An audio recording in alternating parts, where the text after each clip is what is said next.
I'm holding court, you standing trial. Why ain't I see you round back when So how did you land that Yep, the deal with first. Def Jam? Like, how did that come about?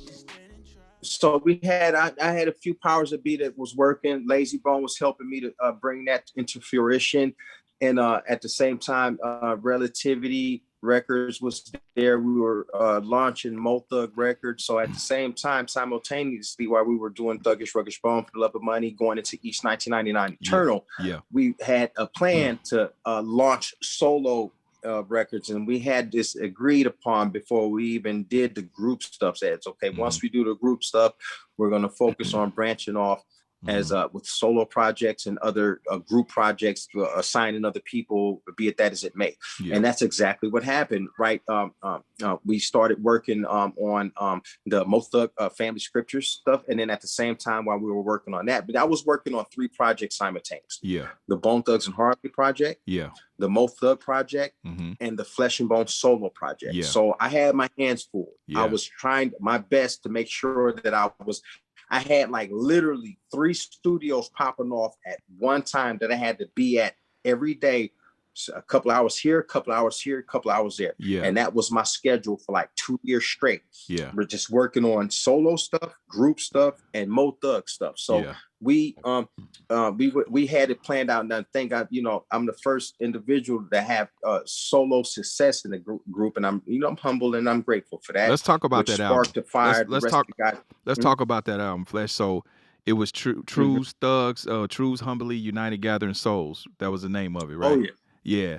And that was Def Jam. That album with Gold, it's probably platinum by now, huh? It's with Gold. It's about triple platinum. When Gold ultimately doubled and triple platinum. Okay. It's still selling to this day. Yeah. So as you know, I remember when that album came out, bruh, and it was you had a fresh sound, and you kind of I don't know, your style and your approach to that album was very unique because it was, I don't know, it was like spiritual, and it was like inspirational and positive, but gangster at the same time. You know what I'm saying? Yeah. So it was almost like a which most of us as humans, we are walking contradictions. I know I'm one. My mama called me one all the time. But it was like, because you had the first song that kicked in. It was about trying to be a decent motherfucker. It was feel good. But then you had songs that you did. What's the one that you did with BG Knockout? Like, what was it? No Mercy. No Mercy. Then you had shit like No Mercy. You know what I mean? Right. But my favorite record on there, like I was telling you, was North Coast, bro. Like that was, I had never heard a record like that, real talk, because it was like some G-funk, like jazz. Right. It's the first time I ever heard a gangster record with a saxophone on it. You know what I'm saying?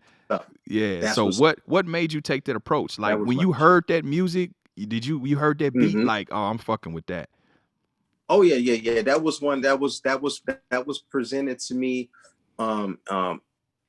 in those beautiful sessions that we used to have. That was presented to me, man. And I think Damon Elliott was the guy, the big bro that brought that to the table. But Damian Elliott had his hands 100% all the way in on the creative elements of the whole True's Humbly United Gathering Souls album, my first solo album and the second album, and to be in fact. So Damian Elliott was like really, really heading up most of the production.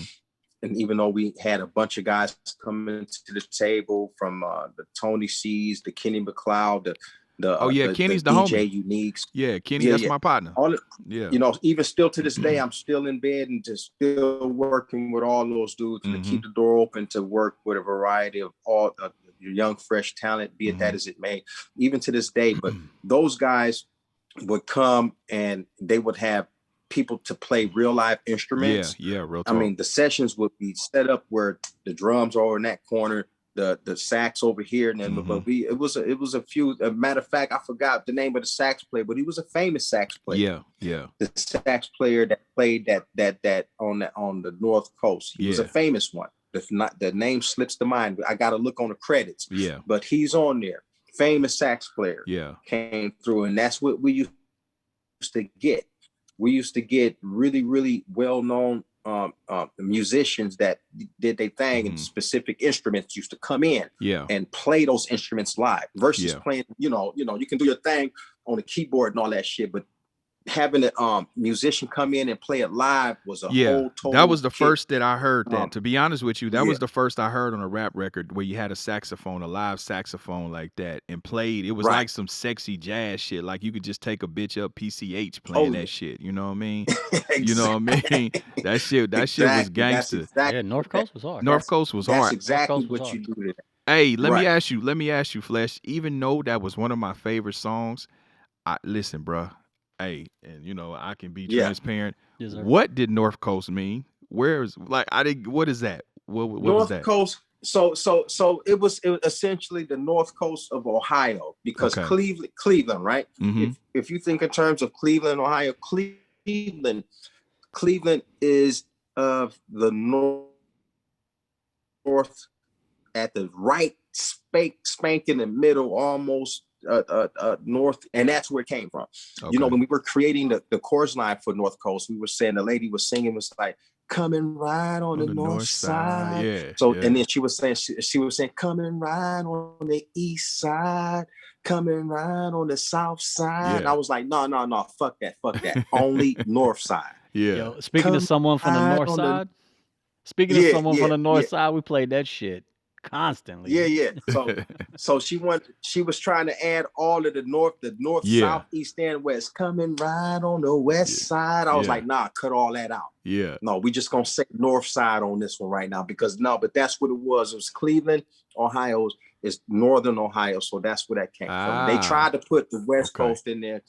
It would have had the west coast, west side, north side, south side in there, but I totally changed that. Hey, I didn't know what it meant, bro. But I've been singing that shit for 25 years. You know what I mean? I know what the fuck it meant. I was like, shit. One day I'm gonna have to ask Stack what that shit mean. But that shit was hard as classic. Exactly. You know what I mean? That's what's up, bro. So you do that, man. You got the success of that. Now let me ask you, and I could be wrong, but so you had an animated album cover. Were you in jail when that was released as well? Were you locked up? No, no. Truth Humbly United, Gathering Souls. No, there was an artist that decided decided to paint a portrait for that album. Okay. I wasn't locked up yet. Okay. So we came up with the idea to do something of a portrait, to where someone goes in and just draw a portrait, thinking of put the earth, space, flesh coming out of space sort of type. And that's what the artist took that and ran. It was dope. I liked it. It was dope. You know what though, Flesh? Hey, on some real shit, Stack, I think we should do a video to North Coast, bro. Just like, you think so? I think we should just fucking do it, dog. You know what I'm saying? Me and Ken direct that bitch. I mean, we need to, you know what I'm saying? We need to do a video to that bitch. Just because, my nigga. So this is what I want you. I want y'all to sit down as soon as y'all get a break and get a chance, and let's come up with a treatment and send it to me. Okay. And on my next visit, we can one of my next visits, we can once you guys come up with the treatment for that, y'all live with that. Come up with the treatment. Let's go in there, knock them out. 3-4 hours, we're done. Whatever location y'all go. I'm down, bro. I just shot a music video last week for the homie Chris Calico. Yeah. He just shot one for Chris Calico. Yeah. Okay. So Court, you got that. Yep. You and Ken. Yep. Y'all put together the treatment, and we're gonna shoot the video for North Coast. All right. See, we got you on tape. You know we recording this, Stack. You know we recording this. Is going out to the world. That's what's up. We gonna do that. We gonna do that.